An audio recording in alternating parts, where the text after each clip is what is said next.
Hey everyone, I'm Malford from Bossa Studios. I'm here today with Tish from the QA team. Hi. So today we're going to talk a little bit about QA. It's a very exciting part of game development that you folks at home, I'm sure, know all about.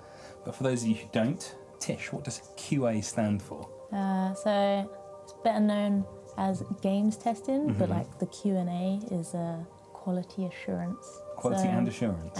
No, not assurance. No end. No, that's what is that, question and answer? Yeah, that's it. Yeah, it's not question and answer.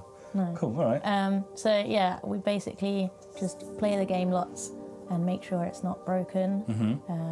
And the brokenness can be like gameplay or how things look or how objects interact with each other in the world or seeing mantas do random things that they shouldn't be doing. Yeah, it could be quite a few different things that might go wrong. Wide range of potential breaks in Worlds Adrift. Many. I don't know if you folks at home know this, but there's a couple of bugs in Worlds Adrift that we haven't managed to get rid of just yet. Just one or two. Just one. Yeah. Just one. Just one. It's called Worlds Adrift. No.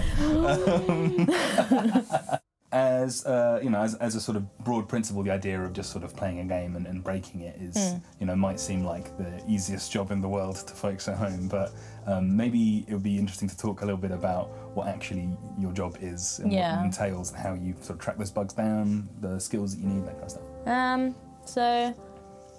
It kind of depends on the phases. So a lot of it will come into like exploratory testing, so we'll get given like a new feature or something, and then we get told how that feature's meant to work on its own, and then we'll go and see what we can break with that. So we'll test it out individually, we'll try and do things that the coders wouldn't expect people to do. And then once we're happy with it in isolation and we've bugged everything that is broken there, and the coders have fixed that bit, then we'll just bring that into the rest of the game, and basically do the same again. So just try and do odd and strange things, as well as like checking that what it's actually meant to do actually works as well. And then once we're happy with like all the exploratory testing and stuff, we'll go into more sort of feature plan testing, rigid testing, where there's like defined rules on like how things are supposed to work and how they're not supposed to work, and just go through and tick all of those off. And then we'll get more eyes on it. We usually do some studio play tests and stuff, so people who also don't test will do things that we don't expect as well, and break things in ways we don't expect, which is always fun when they show us. There are certain people in the office who are guaranteed to break things. Put any game in front of some people in this office, I'll name no names, but that game will come back broken, and no one will know why. No. I'm surprised they're able to play any games at home without just breaking them. Well, that's actually quite an interesting thing, actually, because one of the things we get a lot, which is, you know, super useful from the guys at home, is people send us things that have gone wrong. But sometimes, you know, because those guys don't have the training you guys have, they're not necessarily, they don't necessarily know the best way of communicating. So it'd be interesting to talk a little bit about you know, what you might want from people who are submitting bug reports, and also how an ideal bug report is written more generally. So generally, like, detail is key. So if you're seeing stuff on like specific islands or with specific ship parts, we'd like to sort of know about those, and screenshots and videos are like worth more than like 1,000 words. And then steps to reproduce are really important as well, because the more detailed steps you give, the more likely we are to sort of be able to see exactly what you're seeing by doing exactly what you do. And that's how we work with the coders as well. So we give them like as many detailed steps for them to reproduce, but also like cutting out all the stuff that's not entirely necessary. So like we could find a general method that would work, but also experiment like, oh, do we need to actually move this part here for it to do this? Things like that. So it's like seeing, you know, if you have this big list of things, this is all the things that I did leading up to this bug, and it's like, well, if I do exactly that set again, does the same thing happen? If I change this, does it still happen? That kind of stuff. But yeah, the details, the videos and the pictures, they're the most useful.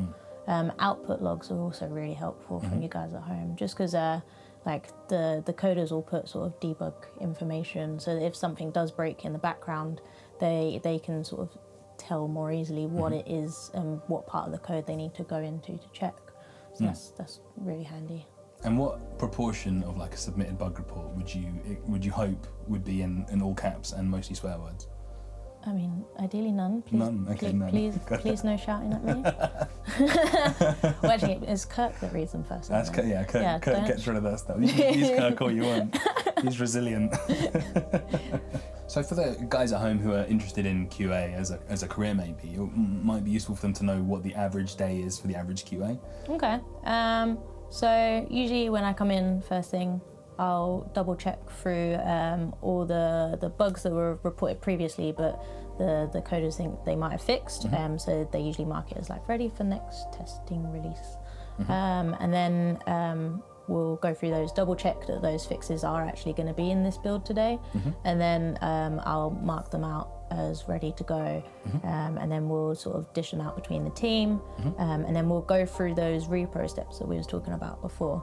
And you follow those steps again to see if the bug has gone away or whether it's still there. And sometimes we'll experiment a bit with that as well, because it could be like those exact steps of what like have been fixed, but you might do like something a little different that might cause the same thing. So it's a bit of experimentation just to make sure it's all fixed. And then once all that's covered off, we also go through any bugs that need more information for the coders, or if they can't reproduce it themselves, then we'll sort of go back to them and explain it more or give them a bit more information again. And then after that, we'll be going into sort of the feature test plans, the exploratory testing, the full test plans, depending on sort of where we are with each release. So it sounds like there's a lot of structure to the different ways of testing. I guess there's a lot of different types of checklists depending on which different kind of build you're in. Yeah, so like in the very first test of the day, we call it like a little smoke check. And it's just to check sort of the basic functionality of everything in the game, so that we can verify that it's working enough so that we can actually test. And then once we've gone through all the bug regression and that's all checked off and out of the way, we can have feature test plans which are specific to certain aspects of the game. And they'll be quite detailed in all like the little rules and for how that thing is meant to work in isolation. And then we have like bigger test plans where we test all the little things again, but like integrated into everything else in the world. So it's kind of like, you know, you've got like all these streams coming into a big river. The river's the build that you get at the end of the day, and all the streams, you've got to make sure that everything's fine in all the streams before it goes into the river. And then make sure that it's still fine there. Make sure it's still flowing. That's right, and there's no poison in it. No poison. Don't want any poison in the drinking water. I've taken this metaphor as far as it can go. So obviously, you know, players at home playing Worlds Adrift, they will never encounter any bugs because we find them all. Are there any fun bugs or like interesting bugs that you guys have found that got fixed before the game? So we were talking about one last week, I think, where there was some ship dome like ripple effects that were going to go in, but on testing them, like they looked fine from one direction, and you go through, turn around, and it's just like all the colours in the rainbow doing all these weird things, and it's just like, oh my god. Now, would you say these colours looked majestic or like a hellscape? Hellscape. Hellscape. It was terrifying. Terrifying. I don't know if you guys at home wanted a hellscape in Worlds Adrift, but we got rid of that before I had a chance to go. No hellscapes. Not today. There's a pretty good one I found a long time ago, which was where my ship came to life and flew off into a storm, and all the panels came off it and started chasing after it. In the sky. That was a good one. Yeah. I put some spooky music on it. Still got that line on it. Oh, a spooky one. Like, so I was standing on a ship. I left it idle while I was sort of doing some spreadsheet on another screen. And then you can see the ship's just sort of standing still for a while. I'm not at the helm or anything. I'm just looking over the edge of the island. And then, like, all of a sudden the ship just starts going up and to the right. And you can see me just pick up this mouse and be like, looking around like, who is moving this ship? Because I'm not moving this ship. And there's nobody at the helm. And I check in the helm, it's like, nothing has changed. I I don't know what's happening. Yeah, the ghosts. I tell you what that was. The ghosts. That was emergent AI. The game. They're learning. The game came to life. They're learning. So you guys, yeah, let us know if you found any cool bugs in Worlds Adrift that we missed, and don't be mean about it. Cool. Please. Well, thank you for sitting down and having a chat with me, Tish. It's been illuminating. Thanks for having me. Yeah, I hope it's been illuminating for you folks at home. If you did find it illuminating, please click on the subscribe button for more videos next time. And why not like it too? You can also find us on Facebook and other places.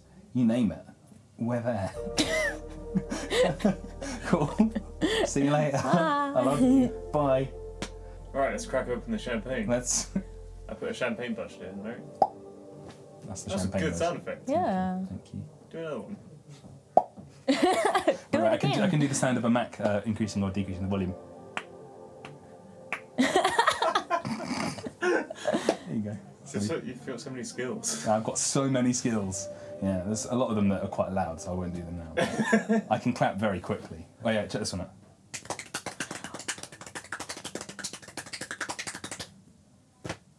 Oh, you're a freak. What was that? Like.